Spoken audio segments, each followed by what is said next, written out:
Breakup के बाद ये 5 फेजेस हर किसी के लाइफ में आता है। ध्यान से सुनिएगा क्योंकि इसमें आपके हर एक सवाल का जवाब छिपा हुआ है, ठीक है?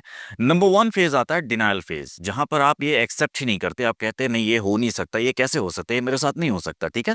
ये वाला फेज पहले स्टार्ट होता है, ठीक है? फिर थोड़ा वक्त बीतता है और फिर आता है नंबर 2 एंगर फेज, जहां पर आपके अंदर एक गुस्सा आ जाता है कि मेरे साथ कोई ऐसा कैसे कर सकता है, मैंने उस इंसान के लिए इतना सब कुछ किया है। यहाँ पर मोस्टली लोगों को रिवेंज वाला भी थॉट आता है जो कि बिल्कुल गलत है। नंबर 3 आता है बार्गेनिंग फेज, फिर से आपका इमोशनल जो मीटर होता है वो नीचे की ओर जाता है और आप एक बार सोचते हो चलो एक और मौका देकर देखते हैं या चलो एक बार और बात करके देखते हैं, ठीक है? नंबर 4 है सैडनेस फेज, यहाँ पर आप सैड हो जाते हैं क्योंकि ऊपर की तीनों चीजें अब धीरे धीरे आपको समझ में आने लगी हैं और एक्सेप्ट होने लगा है, तो आपका मन उदास हो गया है और अब आपके मन में ऐसा चलने लगा कि अब मुझे कभी किसी से प्यार करना ही नहीं है, वो नहीं तो कोई और नहीं, मुझे कोई चाहिए ही नहीं अपनी ज़िंदगी में, मैं ऐसे ही ठीक हूँ, खुश हूँ, और ये सारी चीज़ें आपकी लाइफ में होने लगती हैं। ऐसा आपका थॉट प्रोसेस हो जाता है। नंबर 5 एक्सेप्टेंस फेज़, और ये आपका फाइनल स्टेज होता है जहाँ पर आप एक वक़्त के बाद एक गहरी साँस लेकर ये एक्सेप्ट करते हैं कि हाँ,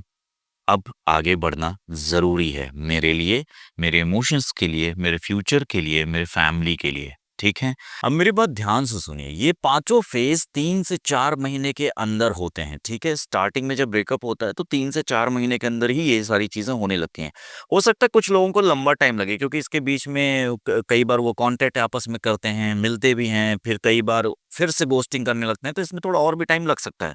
लेकिन मोस्टली 3 से 4 महीने, 5 महीने के अंदर ये सारे फ़ेज़ेस आ जाते हैं। फिर उसके बाद एक ऐसा फ़ेज़ आता है जहाँ पर आप एक्सेप्ट करते हैं, आपको एंग्ज़ायटी होना बंद हो जाती है, आपको घबराहट होना बंद हो जाती है, आपको किसी की याद बार-बार आना बंद हो जाती है। धीरे-धीरे आप हीलिंग की ओर आगे बढ़ने लगते हैं। ये 5 फ़ेज़ में कॉमनली एक मिस्टेक होती है हमेशा, जल्दीबाज़ी। आपको लगता है कि मैं कैसे ठीक हो जाऊँ या कैसे सब कुछ ठीक कर दूँ या कैसे रिलेशनशिप को एक्सेप्ट कर लूँ या कैसे रिलेशनशिप को ठीक कर लूँ। ट्रस्ट मी, ये सवाल पूछ कर भी रातों रात आप हील नहीं होंगे। It will take time, slowly slowly slowly. इसलिए अपने ऊपर भरोसा रखिए, अपने भगवान पे भरोसा रखिए और खुद को ऐसे कहिए कि हाँ ठीक है, ये टाइम है और टाइम की अच्छी बात ये है कि बदल जाता है। ठीक है?